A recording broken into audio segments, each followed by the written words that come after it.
Welcome in, Loons fans, to another edition of the Matchday preview. Jonathan Harrison here, joined once again by Manny Lagos. Manny, how are we doing on this Wednesday morning? A random Wednesday recording for us. I know we're a little bit busy over the next couple days, so we pushed our recording time up. But how are you doing today? Good, thank you very much. Yeah, just another long break in between games. So that's what the month of June is for, is just to have these quiet weeks with no games on the weekend.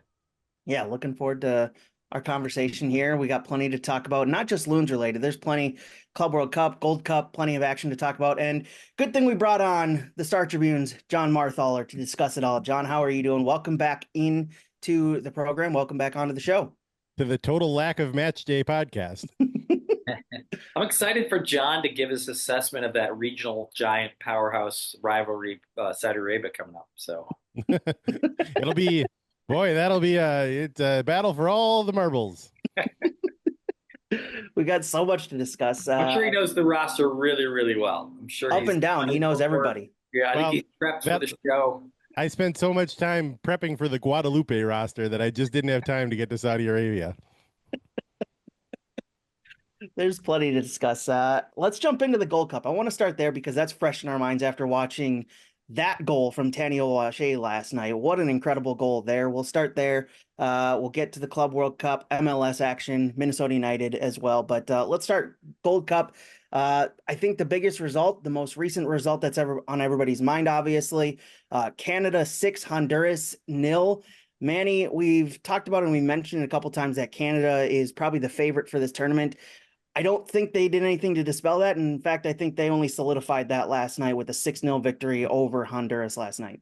Yeah, it was a wild game. It really was like 1 degree of separation for all Loons fans based on all the players in the field that either were former Loons or current Loons, and then obviously our two Canadians, Dane and Tani, were arguably players of the match. Dane didn't have that much to do, but his save was through the roof in that second half. And then what a great performance by Tani. And what I loved about it was a lot of grit and dirty work for the first 30 minutes of that game for him. He didn't get a lot of touches, but he was making a ton of runs. He was making near post runs, opening up guys, just battle. And then he just a touch of insane class by him to score that goal at the end of the first half. Yeah. John, the value for Oluwaseyi and Dane St. Clair just keeps going up with their continued performances and performances on the team, on Minnesota United and club level, both of them showing out last night. And this is going to be a tournament for them, certainly, to put their talents on display for the world to see. Yeah, and do you think Canada is better when Jesse Marsch is not on the sideline? Like maybe he's just so intense that it would be better if they kept him upstairs where he can't be screaming at everybody all the time. Maybe that's the secret. You got to start thinking about it when you slap Honduras around 6-0. That maybe we're onto something here. Other performances in the Gold Cup over the opening round of matches: U.S. men's national team 5-0 win over Trinidad and Tobago. Mexico sneak out a 3-2 win over Dominican Republic. But it feels like everybody's kind of just battling for second place behind Canada at this point. How tough is it going to be if the U.S. and Canada meet up to take between those two sides, Manny? Well, I would say it just depends on the tournament. Again, this is a tournament. The coaches, the players, each group has to get better each game to build into the knockout rounds where they're ready to perform. So for me, I'm still optimistic that this U.S. group can build something and create momentum to compete against anybody in this tournament. I definitely think we can. But last night there was a little bit of almost a little bit around to how Vancouver's done. But they're just really dominant in every phase of the game last night, and I think it's a great challenge for the U.S. to see if we can build a group that can compete in the Gold Cup and hopefully, meet them in one of the knockout rounds and take care of them. But outstanding. I'll go back to the U.S. in a second. Just back to Canada. I thought Ahmed was really good, so that's a Whitecaps player. We talked about Dane and Tommy. I thought. On the flip side, it wasn't a great night for Joseph. Obviously, they defend a lot, and they had to really solve problems that they couldn't solve because they didn't have any solutions for Canada. And then you had Kervin, who had his moments flying around the field, showing his athleticism. We also had some wild moments from him as well. So overall, I look at the Canada results as the gauntlet's been thrown, but it was really nice for a day or two to have us come back after that Switzerland kind of debacle and yes, the opponent was a lot less, but we really took care of Trinidad in a way that I don't feel like we've played in almost a year now for the U.S. Yeah, when you mentioned that the US game, Manny, that brings us to the conversation of how this team did in that first game. 5-0 win over Trinidad and Tobago, John. I know a lot of the conversation going into that match and leading up to this tournament was the poor performance the week prior against Switzerland and the loss to Turkey before that. It's been a bit of a rough run. How much did a 5-0 win over a inferior Trinidad and Tobago side help you get comfortable with this team in the tournament? Did it calm any nerves? Did it do anything for your confidence level in this squad going into this tournament? Well, I mean, I think that ultimately you can look at that Trinidad and Tobago game and figure out. I think we fixed what's going wrong with the U.S. men's national team. They just need to completely overrun the other team and dominate every part of the game like that. That's what they need to play against the world's best. Next time they're playing, Argentina or whoever, just completely overrun them. It's easy. Just This that is easy. an easy game. I don't know why they don't do that every game. No, in all seriousness, I think it was one of those games that was you went into it with some trepidation, like, oh my gosh, what if they draw or lose to Trinidad and Tobago at home? That is everybody. Can they call up a whole new squad if that happens? Like, is it possible to just fire all the coaches and all the players before the next game and just completely start over? But that's not what happened. They killed them. So it's good, and that's sort of the truth of the Gold Cup preliminary round, first round, whatever we call it. Not group stage. There we go. Yes, Group stage. Oh man, what happened there? The group stage preliminary round. What's that? That's nothing. That's sort of the truth of the Gold Cup group stage, with maybe the exception of this upcoming game against Saudi Arabia, because who knows what's going to happen there. Yeah, I mean, you mentioned that game coming up tomorrow against Saudi Arabia. What's to be expected from a Saudi Arabia side that I believe snuck out a 1-0 win in their first match? I'm just pulling up the scores. Yeah, it was a 1-0 win over Haiti. What's to be expected of that match? And do we expect the U.S. to win this group now? I know there was some trepidation about whether they could even get out of the group stage with how those performances looked before that. Do you feel confident that they can at least get out of the group stage and make a battle of it in the knockout rounds, or is this Saudi Arabia game the real test for them in this group stage, Manny? Oh, this is the real test. I mean, I think this is the game where it's a team that I think will have a lot more skill, and if I'm being honest, it's gonna be a lot fitter. I mean, when I looked at Trinidad, the one thing we did really well in that game is the first 15 to 20 minutes we committed to play at a tempo and not allow Trinidad to breathe, and that's not easy to do, by the way, even against like kind of, but maybe they're kind of more of a minnow of the CONCACAF right now, Trinidad, in terms of their lineup.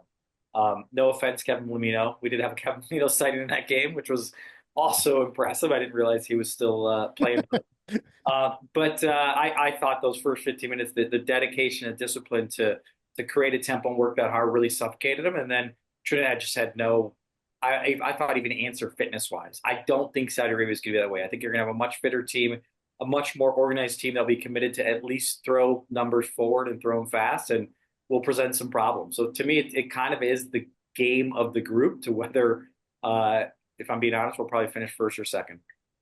Yeah, it'll be interesting to watch that one for sure.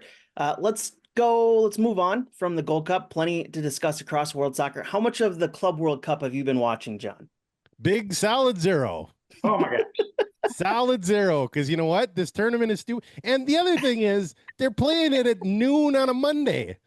I'm not saying that I got the most going on of anybody in the world, but who's watching soccer at noon on a Monday? And you could see from the attendance, they played LAFC against who did they play the other day? LAFC, Chelsea, wasn't it? In Atlanta at noon on a Monday. And then I'm sure there were FIFA officials sitting there going, I can't understand it. Where is everybody? They're all at work. They're all working right now. LAFC is from all the way on the other side of the country. Los Angeles to Atlanta is like the same distance from London to Rome or London to Morocco or something like that. This is not 150 fans from LAFC showed up, and I would have guessed that's 100 more than what I would have thought would have made it to that game. It's sad that the most interesting games at the Club World Cup, the ones that I've like sought out the results and read about, are the ones with not the big name teams. Like Urawa Red Diamonds, everybody's interested in that. That's a great game. Chelsea, Inter Milan, who cares? Atletico Madrid and PSG, they played like 6 months ago. Who gives a crap? The South American teams, the Asian teams, much more interesting. They should just not invite Europe to this tournament. It would be much more interesting if Europe wasn't involved at all. I think that's been the interesting part for me is seeing these teams that you normally wouldn't see match up against each other. I think that's been, as John said, far more interesting than watching, the European squads that we see face off every year in the Champions League, Manny. How much have you been watching? Because obviously John just said very little because of the timing, but how much has Yeah. this club or this tournament interested you? Yeah, I'm not sure if John's just not watching because of the timing. I think there's something deeper going on there. Oh yeah. It's Oh yeah. with his own Very much so. personal relationship with FIFA, I think, in this one, which it is a money grab, and it is a new concept. I would say this: I've downloaded the app to watch the games. I've started to sneakily absorb them. You're right. There's going to be some games with some light crowds, but I do think this is going to pull everybody in by the knockout rounds. I think once we get through these stages, just seeing the South Americans embrace the potential to play some of these big European giants, I think this is going to quickly shift to an amazing kind of knockout stages when you got Boca and River and you're playing against these big European clubs. So, and maybe an MLS team can sneak through a group phase here. LAFC has a chance. They played pretty well against Chelsea. So yeah, I've started to sneak it in, and I think I will be like everything in soccer. I'll be bought in by the time this is over, just because I think the match will get intriguing. Full disclosure, I'm not promoting the Club World Cup, but I am going down tomorrow to watch Bayern Boca on Friday, and just the images in Miami of the fans taking over that area and watching that Boca Benfica game, which was a legit like battle of two continents essentially in different types of style of soccer. I think it's going to get exciting. I really do. You said you weren't excited for Bayern versus Auckland City FC, an amateur squad that their goalkeeper is I a heard. factory warehouse worker and had to use all of his days off for the year to come to the tournament. You weren't interested, but to see Bayern rack up 10 goals on these guys? That one I wasn't, but Friday I'll be interested. Like I said, that'll be and again, I do think there's something about these South American teams that are going to be hungry to just show their fan base a different type of opponent who's a high level. I'm excited to see if any of the MLS teams can, sneak out of their group, and see if they can, in a real meaningful competition game, play against some of these bigger kind of giant powerhouses. John, are you interested in tracking the MLS squads, the three of them, in this tournament to see if they can get out of the tournament? I mean, it's 1 draw, 2 losses for them. It was a narrow 2-1 loss for Seattle to Botafogo, 0-0 draw between Al Ahly and Inter Miami, and then the 2-0 loss between Chelsea and LAFC. Do you think any of the MLS teams can do it? Well, I think the most likely team is probably Inter Miami because they have the most talented players. I don't think that's any secret, but they're not all that deep of a team either. So I guess my answer is no. I don't think any of them can get out of the group stage, but I also don't think that's necessarily a problem or a referendum on the league being terrible or whatever. These are some of the biggest teams in the world and from better leagues than MLS. And I don't think that one group stage of one goofy tournament is necessarily yeah, it's not like a wake up call for MLS. Oh no, the LAFC can't quite beat Chelsea. Yeah, there's a lot of teams that can't beat Chelsea. If you look around the entire world, that's pretty much true of everybody except for about 25 teams. So I don't. It doesn't feel like it means anything. That's ultimately that seems like the problem with the tournament overall is that it doesn't seem like it means anything, except for the teams from South America. So this is why it would be better if it was in South America, wouldn't it be? Like if this tournament was in Argentina or in Brazil, way more fun, way crazier. Make Chelsea go play Botafogo in Brazil, in something like that. Just hold the whole thing in Uruguay. Just absolutely the best tournament ever, making those European teams go on the road against all these South American powerhouses. I'd watch that. Wouldn't you watch that?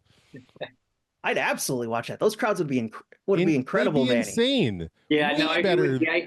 I guess again, that's where FIFA's looking at, the reality of the ticket prices and ticket levels, and they've had a little problems of these early round games. But again, I do think it's going to pick up once the kind of the bigger clubs go through, and you're going to have these matchups now because there is a lot of money on the line as this tournament goes on, and there are clubs here that are starved for they like money. So I think they will play hard. I do think LAFC has a chance. I mean, I look at their group, and I think it's who is it they play? Fluminense. I think that's a winnable game. When I watched the Seattle Botafogo game, I saw, and that's one of the better teams right now in Brazil too. I think there's a chance that they can, on home soil, get a result out of there and maybe get through the group. And then obviously Miami now has 1 point. They got to play Porto, which is, I think there's a possibility of Porto in Palmeiras. Again, I'm excited to see where MLS lines up against these more similarly like leagues now in terms of level. And it would be really fun if one or two MLS teams got into the knockout stage. Yeah, well, I think. Yeah, go ahead, John. What was that competition? This is going back to I can't even remember when, but there was some competition that matched up MLS teams and maybe Mexican teams and also some South American teams. This is going back to that might have been the Intercontinental Cup, which actually I think in '99 DC actually won. So yeah, that's exactly what I mean. Yeah, we need to go back to that. I would watch. And I'm going to help you out, John. I will tell you, LAFC actually held their own against Chelsea. They actually. I actually told I was talking to my son about it because the game was somewhat dominated by Chelsea, but it opened up, and a tie would have been okay, like as a result. I mean, meaning that LAFC had it at 1-0. They had some really good chances. Chelsea, I don't think is like anywhere near like a PSG type level team right now. So for me, I really enjoyed kind of snippets of the second half and seeing an MLS team actually.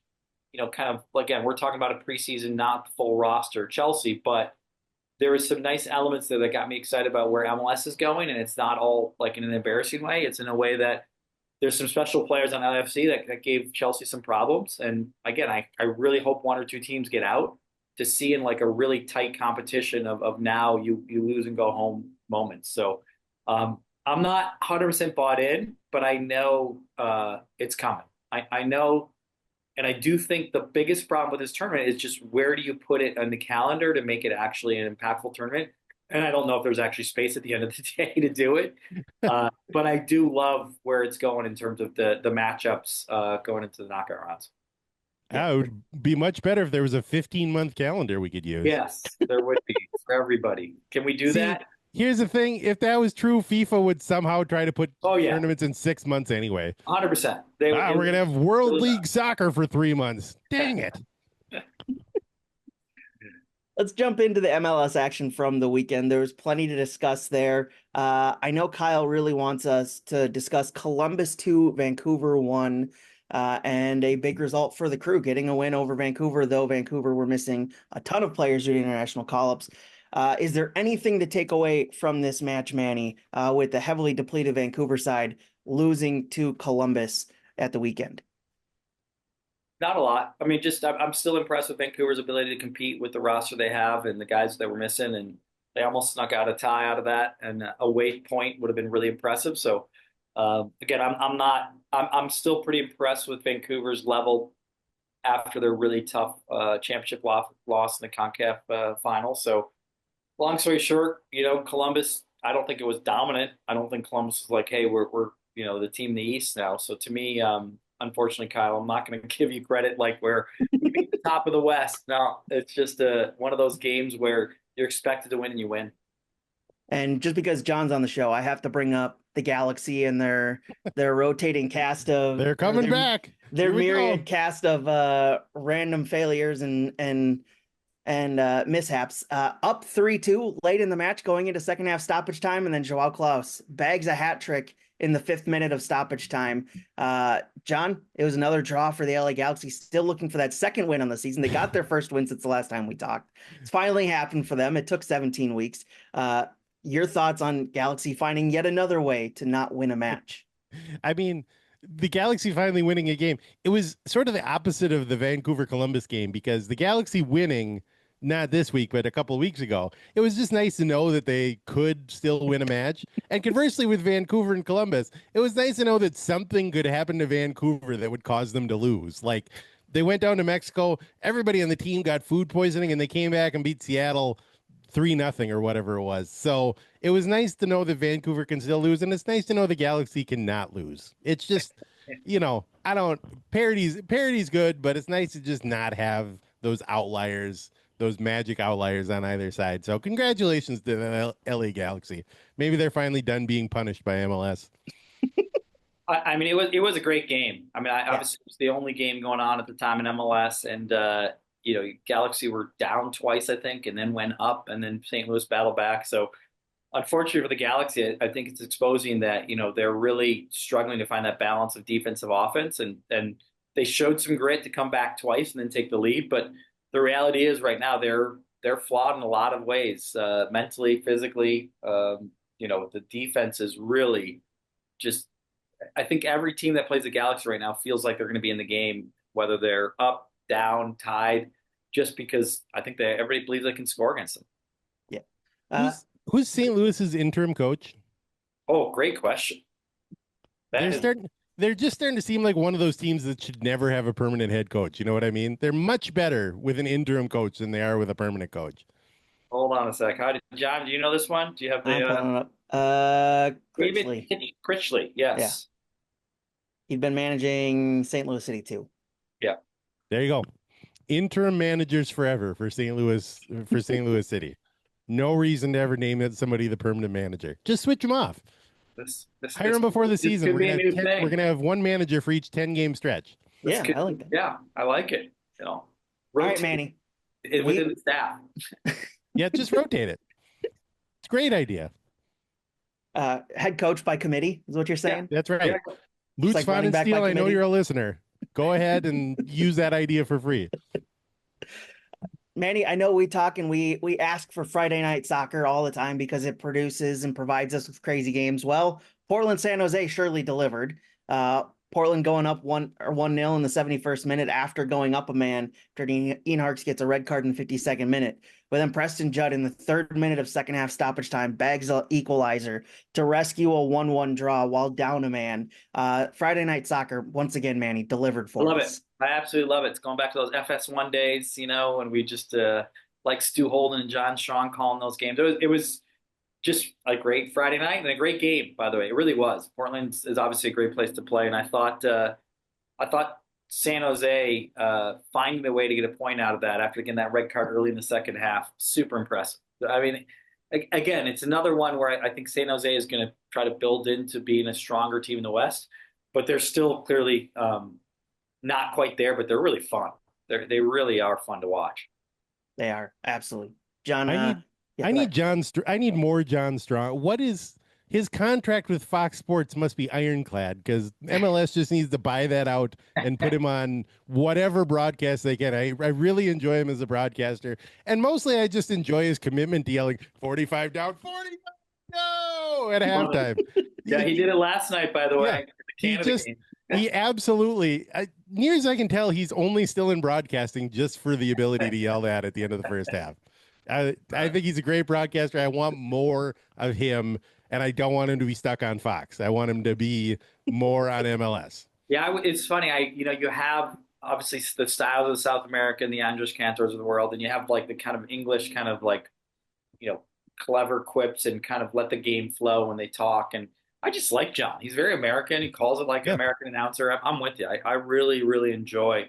I think for me, on my American side, I think those two are the best announcers in the game right now for watching from an American perspective.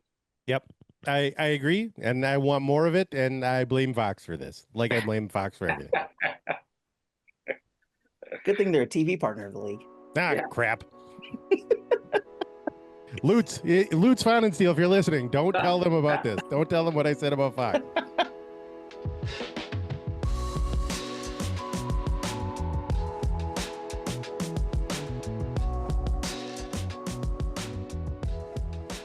Ready to join the next generation of Loons? All fans 12 and under can join Minnesota United's Kids Club. We've got 2 membership options that can get you team swag, special perks, and the chance to win some exclusive opportunities like attending MNUFC training. Visit MNUFC.com for more info.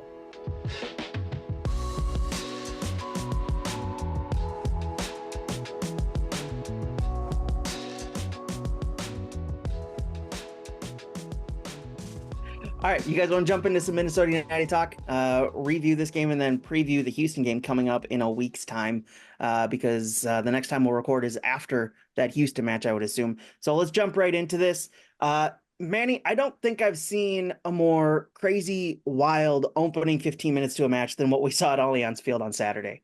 Yeah, it was awesomely tragic and awesomely awesome for San Diego, probably, in terms of just the ability to come back from giving up a disastrous first goal. So, yeah, I mean, I have a lot of thoughts. Obviously, the nice thing I'll put, we're going to talk about a game that we didn't play well, and we really, really, I thought got kind of caught against a really good team and really hurting us at home, which is very rare. But it is going to be nice to lament and talk about the challenges that we're facing in midseason while we still are doing pretty well on the table and we've had a good year. So when we have a blip, I think sometimes we over kind of think, but the reality is we had a team come into Allianz Field and really dominate. And I would ask you guys, I can't remember two home games like this where Vancouver and San Diego have really, kind of figured out our style and then really had us leave the stadium with a bad taste in our mouth.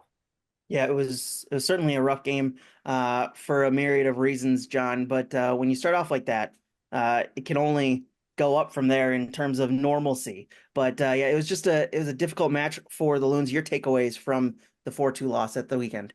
Well, I mean, I wrote a little bit about Minnesota giving up 4 goals, but that's almost in a way, it's like they gave up 1 goal.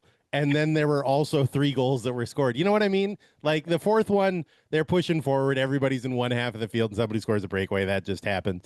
The penalty was, it was one of those weird penalties where I guess it's a penalty, but it's not a penalty. Like it's one of those penalties that makes you think that the best thing for a defender would be to not have any arms. You know what I mean? Like if you could find some armless defenders, that would be the only way to defend against that, because your arms have to go somewhere. They're not always going to be down by your sides. You can't run with your hands in your pockets. So sometimes the ball's going to hit it and you're going to give away a penalty, and then the actual penalty kick, the goalkeeper guesses the right way and gets there, and it's a poorly taken penalty, and somehow it sneaks underneath him anyway. So that was just one of those weird ones. And then a guy scores from the halfway line. So that's not. Those 3 goals are not representative of anything. That said, the 3rd goal they scored was representative of something. And, talking to guys after the game, everybody was really frustrated with that because it was one of those goals that defensively and from a coaching standpoint, it's like, yeah, that's the kind of goal that we prevent. And it didn't happen that time. And so all of the guys who were talking there are frustrated about that. So as far as takeaways, I'm not sure what you get. And, conversely, in terms of scoring goals, they scored sort of 0 really good goals. There was the one that the goalkeeper spilled, and then there was the one where the goalkeeper hit the wrong button on his controller and the ball rolled into the net. So, 1-0 would have been a fair result either way, I think, and it ended up 4-2. Manny? Yeah, well, going back to the game and the assessment. If I look at the first 15 minutes, you talk about the wildness. I think the wildness because there's 2 very distinct goals. If I'm going to break down the goals, the first thing I would say is I actually blame the defender first and foremost. So for me, based on the fact that the coaches and the coach staff have coached the goalkeepers to decide where they want to kind of set up in terms of being that last defender and being another player to retrieve the ball. And clearly, the goalie set up where he thinks it's more appropriate, which a lot of teams do, which is outside the middle of the goal. So if the defender passes it or if he misplays it, it'll go out for a corner kick, but not in the goal. I don't think the defender got his head up and kind of saw that the goalie was not in the middle of the goal. He was where he thinks he should be set up, whereas like if you pass it back to him, misplay it, it goes for a corner kick and not a goal. So I didn't think the defender got the head up. I do think once the defender hit it, the goalie was like, oh, sorry for my language. I'm right-footed, so go to my left foot. I kind of want to use my right foot, and then like that just half-second hesitation created just all of the mess for him. So there was a lot of blame on the goalie as well in terms of, guys pass you back the ball and you have to hit with your left foot. You got to hit with your left foot. He just didn't really want to, and then the moment that he really said, I have to, he couldn't quite recover. I think that I always tell people the panic mode of the speed of the game on the field is so much faster than people realize. You even saw Wessel look at a couple of tough moments with his feet. And again, it's because when you lose a little bit of confidence, it's really hard to pick it up because things are happening so fast in the field. And then I thought the response by San Diego was kind of to me indicative of their game against us. It was outstanding. I mean, that Dwyer goal is why he is really in the MVP conversation. He crushed it. I mean, that was just seeing that goal live and the technical kind of ability of him to do that and do it quickly. And again, yeah, you could argue Wessel got caught out, really, but not as much as people think. So I'm curious in your world, Jonathan. You know, you have this is your area of expertise, but like, didn't feel like he was that out of position, and that thing got in the goal fast, really fast. Yeah, it certainly did. I mean, from when he hit it to when it was in the goal, it was a flash, and you could see Wessel was like he just kind of looked over his shoulder and realized as soon as he saw that ball go in the air, he just kind of looked back and he goes, "There's no chance I'm getting back because of how fast that ball was going in." We talk about Wessel getting his first MLS start. He's played before for MNUFC in the Open Cup. Manny, what do you say to a young kid making his debut in the league and it goes like that? I mean, you have the 50-yard goal, you have the penalty kick where he guessed right, just couldn't get down and get his hands on it on a poorly taken penalty kick. The fourth goal against just kind of a breakaway while the team was pushing forward, trying to level the game late on. What do you say to him to keep his confidence up? Oh, I mean, I think you try to make sure you understand that all former professional players, all players have tough days. They have days where, you know, they have opportunities to do well. It just doesn't click. And for me, it just one of those days. And it wasn't even the goals, if I'm being honest. Like, again, he got caught a little bit, you know, with his feet not being ready to kind of pass and receive and kind of move the ball for the team. Probably my least favorite moment for him, ironically, was when he tried to catch the ball in his chest instead of going up high to catch it or punch it away. And frankly, the defender in the second half got his head on it and hit the crossbar. And that would have, I think that might have been the go-ahead goal or would have gone to 4-2 as well. So there are some moments here where he's got to reflect and say, okay, where were my strengths in that game? He had a really good kick save in the first half. He had some other good moments, but he had some moments too where the opportunity was there and he wasn't quite ready to live up to what Dane has been providing. So the drop in level for that specific game was real. So he's got to both individually now reflect on how do I build up to making sure that I'm going to have a good 90 minutes of soccer. And then I still really like the group. I thought every moment when there was a tough moment for him, I felt like leaders in the team were kind of trying to get him going, and they did.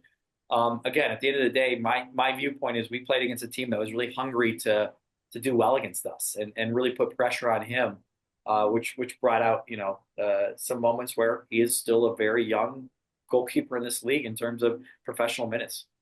John, what do you take away from Spiel's first MLS match, and kind of what's your thinking of the goalkeeper situation heading for the next couple weeks while Dane St. Clair is out playing for Canada? I mean, it's interesting because the staff and the coaching staff is so high on Wessel Spiel. Yeah. And he was an All-American at Duke. And so eventually I started forgetting what the truth is, which was this is like his 10th professional match ever, counting MLS Next Pro and the Open Cup. Even counting all that, maybe not even 10. He might not have even played 10 professional games, and he got in there and he looked like a guy who had not played that much pro soccer. And when you start to look at it, you're like, actually, that's true. That's normal. It would have been like in baseball if it was August or whatever, you brought up a guy who was pitching in the College World Series a month and a half ago, and then you brought him in and started him in a major league game. You'd be like, oh yeah, he hasn't hardly played any professional baseball yet. So the fact that he got knocked around is not that surprising when you think about it. So he certainly, the coaches always talk about his raw ingredients, and now he has the raw ingredients to be successful, and I think that's true. And he's one of those guys that's going to need some experience. And for a goalkeeper, being 23 is like being 16 for an outfield player. So there's just a long way to go in his career, and you can't really pass any judgment on anything at this point, other than to look at him and go, yeah, you know, he's got the tools, and now it's just learning to be a goalkeeper against adults. Yeah, I think it's so true, John. I also think this is kind of where you're going with this is like it was a big call because we do have a second team or a Mhm. second goalkeeper in Alex Schmier who has a little bit more experience, is a little bit more currently maybe steady and ready. And so I think it's a big kind of internal discussion for the staff that they kind of went with the kid that they want to see what happened with the opportunity versus maybe putting Alex in there who's a little bit more steady and experienced. So they'll have some big choices here to make in a week and a half here in terms of how we go about our next home game. And ultimately, you mentioned that individually, how Wessel responds and how the staff responds. There's going to be must be a debate now about is it right to go with Wessel again, or do we go with Alec, who has done a kind of an admirable job as a number two for the team in the last couple of years. For sure. When you look at the overall game, Manny, you talked about how this feels like the second game between the top team, where it just feels like they came in and they figured out the Loons, and the other one being Vancouver a couple months ago. What was the difference tonight for or on Saturday night for Minnesota, as opposed to that game in Seattle, where it's two top teams in the Western Conference and Minnesota really went toe to toe and really took it to Seattle? It felt like, especially in the second half, San Diego started pulling away from Minnesota and was really controlling this game like we haven't seen very often teams do against the Loons. Yeah, I mean there's a lot. I want to put an asterisk on the fact that like we're we're we're talking about a season that we've done really really well, and then Mhm. we've had these moments where we've had a couple home games where we get to kind of reflect and say, hopefully, be honest. I thought it was from the get go. Seattle had something that not a lot of teams do against us, which is they break our lines very easily. So in this game, particularly, even in the first half, even though they didn't get chances, I think our expected goals was probably better than theirs, partly because we had that great sequence where Kelvin should have either gone down for a PK or he almost missed an open goal. But they really, really, from the get go, I thought pushed us back to 18 quicker than almost any team we played against this year. They just started passing the ball in a way that kind of pinned us in, and not in the way that we were okay, pin us in, but we're not really pinned in, and we'll go get counterattack, get chances, and the next thing you know, you guys won't have any chances. I thought did a great job, their center midfielders, of finding their forwards, bringing players into the attack. The two Danish guys were outstanding. Not Dwyer, who was on the offensive side. Who is it? The kid? I want to say maybe it's Tursilov and Valkyrie. They were unbelievable. They just moved the ball at will, not just side to side or backwards, but they just found ways to. Again, when you split players and break lines, it means the whole team has to recover deeper and deeper. And then now you really have a big moment where you need Calvin to really step up and help us get out and or somehow get our wingbacks high. And I just thought this game, San Diego did a great job of pushing us to 18 and then never really allowing our wingbacks to have any impact in the game to get forward, to help Calvin, to help Bongadale Pereira, to actually get numbers going forward. And like you said, by the second half, it became really evident, but I thought that was kind of trending that way towards most of the game, and we couldn't get out of it. And so that my first thing was, again, credit to San Diego. I thought very much like St. Vancouver, and maybe even a little bit more so. They just did a really good job of kind of counteracting our kind of defending counterattack style, and then really took over the tempo of the game. And like I said, our wingbacks really never got going. They never got up there to help Calvin and help Bongi and Pereira solve problems offensively. John, what did you take away from this match between two top teams and how San Diego really controlled this match from the get-go and really took over, especially in the second half, where we haven't seen teams do that often against this Loon squad this year, particularly? Well, I think what San Diego did was when they were on the ball at the halfway line, because that's where Minnesota will let you have the ball. You can pass Yeah. the ball back and forth across the halfway line all night, and Minnesota's fine with it. But I thought they did a really good job of when they had the ball in those situations, having guys come for sort of make defense bending kind of runs, whether it was fullbacks getting forward or anybody else charging through the middle. It's something that the Galaxy did really well last year, and you saw it a lot with the Galaxy's right back, Miki Yamane, getting forward and sort of bending the defense out of shape just by sending someone forward. And it's one of those things that sort of anybody can do. I remember Kansas City doing it last year too, but it requires a certain commitment to, if you're going to send those guys forward, you have to be okay with transition defense as well. And San Diego did a good job of that. And then I think you saw I think you saw the value that someone like Robin Lode, who wasn't on the field until 60, 65 minutes, really brings in times like that, because he's probably the guy that is the calmest on the ball to start those transitions. And I think Minnesota really missed him throughout the game. And even when he came on the field, it was maybe too late to really affect the direction of the game at that point. But, he's a guy that had yeah, to. I like that, John. Even, and funny enough, like he came on the field and I thought it shifted a little bit. And then he shifted Robin to a little bit deeper because he wanted to get a little more attacking players. And that also maybe affected what you're saying, where we even at later in the game, we didn't quite have those transitions we wanted because he ended up kind of being kind of a double pivot with Will to kind of stop any counterattacks later. So, yeah, it was like I said, part of that could be us. Part of that was, I think, San Diego put us in those positions. And those two outside backs, young American kids, I thought were outstanding. Just up and down the field the whole game. When we talk about this team and how they played this season, one thing that sticks out is the lack of time spent trailing in matches. I think they lead the league in the fewest minutes trailing matches. We saw them trail this match quite a bit on Saturday. Manny, when you don't have to do that often, how hard is that to play in those moments, especially this late in the season where you're halfway through the season? How hard is that for a team to have to find a way through when you're not normally the team? The way this team sets up, they generally don't have the ball. They generally aren't the one putting on the pressure late in the matches. But when they have to do it, how hard is that to do when you don't have to do that as often as they do, or when they do it as little as they have to do? Yeah, I think it's a great question. I'm much happier we're talking about it now, which is halfway, as opposed to like 4 weeks left in the year where you're going to really either be fighting to get there and you don't know. I think this is the next step of the club and the team this year. It's say, hey, we want to be top of the West, which I fully think we can still evolve to be.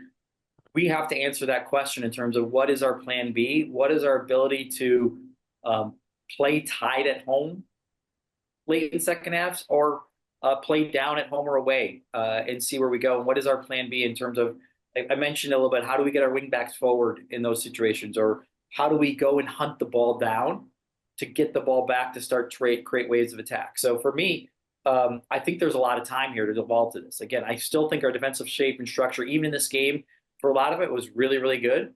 But I do think that's the next step for this group, is to say, how do we evolve a little bit from that great defensive shape to now create those other elements, whether the attacking patterns that you want to do, or whether it's getting the right group of guys hungry to go find the ball in better spots when you win it, you can go forward. So, like I said, I'm going back to San Diego because I thought they were so impressive, because they were missing some key guys, and it didn't feel like they dropped their level. And I do want to give kudos to Dreyer, because once it was tied or they were up, he just was like, thank you. And by the way, he played Tuesday for Denmark. Yeah. So he was playing a little fatigue, and he just looked great. He was really, when you see a team for the first time ever live, and you see a player for the first time ever live, and you see that kind of quality and skill, you got to applaud the level of him, because there is a reason why he's in the MVP talk now. And we as Minnesotans got to see it live. He really did, boss the game for most of it in terms of his quality. Yeah, 2 goals and 2 assists for him, or 2 goals and an assist for him, excuse me, on the night. It was an incredible performance for Anders Dreyer. Any final notes from either of you guys on this match before we preview the Houston match coming up in a week's time? Shout out to Tyler Heaps. Houston's a big game, guys. We only have 2 more games in this month. We have tended that we've done something really well this year, which is every time we've had a loss, I felt like we had a great bounce back game, or even a great bounce back unbeaten run. So it really is, I think, for us to get a good vibe at home again. Houston now, and it's still 10 days away to talk about the buildup, but it's a really important one for this group to kind of continue to not feel how we felt Saturday, but to feel how we felt the whole year, which is we're near the top of the West. And to keep that going, we need to get those 3 points at home. Yeah, this game against Houston's against a side, John, that isn't a bit of a run of form. One win, 3 losses, 1 draw, but they've slowly and steadily kind of started plucking away from being from the bottom of the Western Conference to now being within a point, or within 2 points, of a playoff spot. And we saw this Houston team a couple weeks ago in a 2-0 win over the Loons against a heavily rotated Loons squad. This time, this will be at Allianz Field coming up next Wednesday. What's your thoughts on Houston, what they've been able to do over the last couple weeks and start kind of just creeping up the Western Conference standings from a poor start to the season? I mean, On the one hand, I feel like Houston has been creeping up the Western Conference standings for about 5 years now. You know Yeah. what I mean? Like Benny every ball, time buddy. you Benny ball, John. That's Benny every ball time right you every there. time you look, it's like, well, they're not. I guess they won last week, so they must be getting better. But it's just what Minnesota needs more than anything is to win a game in June after last year, and then to lose the first game in Hey, June this year. yeah. Just when Dane St. Clair and Donnie Oluwaseyi aren't there, they need to win a game or at least get a draw or something. Just have something go right in June because it's becoming sort of a mental block. Manny. I mean, John just brought up something. I didn't even think about it that way. Now he's kind of brought up like June's a disaster every curse. year now. 2 years in a row, it's like, well, everything that could go wrong does go wrong. That's the way it is in June. Yeah, I just would say, Ben Olsen does a great job of adjusting his teams who go through adversity, and they tend to be really tough to play this time of year because he kind of is one of these level-headed coaches who's been through everything with, kind of good rosters, a lot of bad rosters over the years, and he's gotten a lot out of them. So I just don't think we can be complacent with this Houston team that on paper has seemed to struggle. They're missing. Is it McGlynn is out? I don't know if there's a couple other internationals out, and it might not look as strong, but I do think they're going to be tough. Like I said, I think this is a big game for us mentally to almost like the game when we played St. Louis at home and had a great result. I think we've got to be ready for a good 90 minutes against a team that I think is going to be organized and tough to break down. Like I said, I think Houston, I like the way you put that creeping up the table. Maybe doing it for the last couple of years. That means it's not going to be an easy game. And, again, we still have these 10 days. Just so people know here, too, the whole league has these days off. So the guys actually aren't training now until the end of the week. They had 5 days off. The whole league did. I think it was to open the Gold Cup, et cetera. So they'll start training, I think, Friday or Saturday to get ready for the game Wednesday. When we talk about Houston, you mentioned it, Manny. No Jack McGlynn. He'll be out playing for the U.S. men's national team. That'll be a big loss for them. Going back to that 2-0 win for Houston a couple weeks ago against Minnesota, with how much the Loons rotated in that game, how much can the Loons look back to that game and look for things to kind of help them out in this game? What do you take away from that game with how much the Loons rotated, how different that game was from normally what we see from this Loon squad? Is there anything? Do you even go look back at the tape, or you just look back at more recent Houston Dynamo tape? You go John or me first? You first. Okay, my answer is very American. Don't get swept. Fine, lost the game. I just it's the same thing I put on the calendar when we go to San Diego in September. Let's not get swept by any Western Conference team. So that's my answer is like, yeah, we had a rotated lineup, but they beat us 2-0. I don't think it was our best night. It wasn't like necessarily our worst night. We almost got the half 0-0. That might have been a different game, but it wasn't. Let's not get swept. Let's make sure that we, on the return leg here, we get the win. John, is there anything you take away from that one other than maybe not rotate as heavily? I was trying to remember anything about that Houston game just in my mind other than that they lost. And, Kieran Chandler played. But the main thing that I'll remember about that first game was Eric Ramsey absolutely selling out poor DJ Taylor post game when the first goal, Taylor was on the back post and the ball sort of looped over his head and into the net. And Ramsey was going through the goal after the game in the post-game press conference, and he said, this happened. And then, unfortunately, DJ's a foot too short to keep the ball out on the back post. It was like, oh, man, just absolutely sold that poor guy out. Poor should DJ you Suarez said, John? Should have done a Luis Suarez and just taken the red card? That's right. Just get the hands up and volleyball spike it out of there. Pretend that you had it somehow, maybe. Yeah, that's right. Pretend you got hit in the pull the Anthony Marcanic. Oh, I got hit in my face. Oh, my face. It hurts so badly because I got hit in the face with the ball, not my hands. No, never my hands. It was my face that took the brunt of that. All right, final question. Going back to our conversation about the goalkeeper situation before.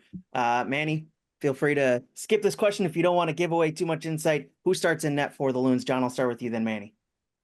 Well, I don't know how Manny can give anything away. They're not training right now. It's not like he's looking out the window and seeing Alex Murr down there playing with the first team. Everybody's I'm sure gone. he's heard conversations. Nobody's around. The one thing that also is in play here is that Wessel Spiel right now with his contract situation could play one more MLS game. That's it. So if you're looking, it seems to me that maybe you play Smur in this one and not Wessel Spiel. because he can play one more, and maybe this is not the game on the heels of the last game. Maybe this is not the time, but I don't know. I mean, the other thing, it is true that they could at some point sign Wesselsfield to a first team contract. That's also possible. So they now have an international spot open and they could do that. So I don't know what the plan is. I think I would start Alex Murr, but that's just me. Manny, if you were the head coach right now? I think we talked about it. I think it's a great question. I think the staff has got to think about the balance of how well we've done this year and how well we responded when we've lost, and putting out a lineup that responds to a loss. So ultimately, I think the discussion over the opportunity of Wessel's career versus experience is a great question that the staff will have to go through. There's going to be SRO spots in the field too, because we just didn't have a great game on Saturday. So the reality is we have to figure out, and the staff's going to figure out what's going to make us have a better game. And the reality is we've got some key players out. Dane and Tani are not going to be back probably till now, early to mid-July, if Canada makes a run in the Gold Cup. So that's the I don't have the answer. That's a tough call. Do you have Jesse Marsh's number, Manny? Like, could you call him right now? Because here's the thing. It's very clear Canada probably doesn't need Dane St. Clair this next week. So, can Minnesota just maybe have him back for a couple of days? That's all I'm saying. Well, I do think Jesse. Knockout rounds will start by then, won't they? Yeah, but by I also the Houston game starts. I do think Jesse looks at Dane as this is just me. I mean, I do talk to Jesse, but I don't talk about specifically like who's your number one in Canada. But I do think Dane is right now the number one, but not like a one, and he's playing every game. I think Crepeau will have minutes in these group stages as well, probably potentially even this next game. I mean, I could see Jesse kind of flipping the goalies right now to have it be a little bit of a battle, because that's what the Gold Cup is for. And I think Jesse wants to get to know, the strengths and weaknesses of both those players. So I don't think Dane plays every game in this Gold Cup is my gut. So yeah, if you want to, to call Jesse and say, hey, send him back for a game or two. I'm not sure you can actually do that, but you can try. It's MLS. There's got to be a rule somewhere that they're willing to make up for this sort of thing. John, we're not the Galaxy. We don't get to do that. Yeah, you're right. Oh, I forgot. I'm sorry, MLS League office. No, we don't make the rules. That's right. It's not Minnesota. We just have to abide by them. All right. So what we're saying here is that Dane St. Clair is going to play in goal for the LA Galaxy next week. That's what I'm hearing. They've had goalkeeper issues too, so they need some goalkeeper help as well. Don't give the league office any ideas. Luch, Fawn, and Steele, once again, if you're listening, don't tell anybody about this. Going from 9 games in 29 days now to 1 game in the last 24 days. Quite the scheduling conundrum that we've had, but looking forward to this game coming up in a week's time. Next Wednesday, 7:30 kickoff on Apple TV, and then 7 p.m. pre-match show with Dan Terra and myself on 1500 ESPN. Looking forward to that one. And then a quick turnaround going out to New York to take on the Red Bulls. So plenty to discuss next week. Loons fans, appreciate you tuning in and appreciate the production staff of Grace Dearson, Evan Entler, and Kyle Hayward for putting this on every week. John, Manny, we'll talk to you next week.